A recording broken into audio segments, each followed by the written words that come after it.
নমস্কার, টিএনও নিউজে আপনাদের স্বাগত। আমি এআই নিউজ অ্যাঙ্কার পাখি।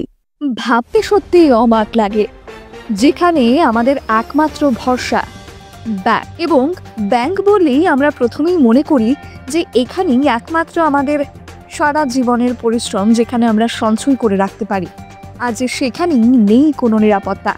তবে কি হচ্ছে আসুন তবে জেনে নিই আসল ঘটনা কি আছে। জানা যায় যে এক গ্রাহকের ৮২ লক্ষ টাকা লুটকাণ্ডের ঘটনায় এইচডিএফসি ব্যাংকের উদয়পুর শাখার সহকারী ম্যানেজার অভিষেক সরকারকে গ্রেফতার করল পুলিশ। তবে অভিষেক সরকার আদতে করেছেন কি, চলুন তার কিছু বক্তব্যে আমরা শুনে নিই। প্রিয়াঙ্কা পালের অ্যাকাউন্টে ১৫ লক্ষ টাকার উপরে এখন পর্যন্ত ট্রান্সফার করা হয়েছে। এই টাকাটা আপনার ব্যাংক থেকে গেছে। এই ব্যাপারে আপনার কি জানেন? আপনি কিছু বলতে পারবেন না? প্রিয়াঙ্কা পালের অ্যাকাউন্ট থেকে আপনার অ্যাকাউন্টে।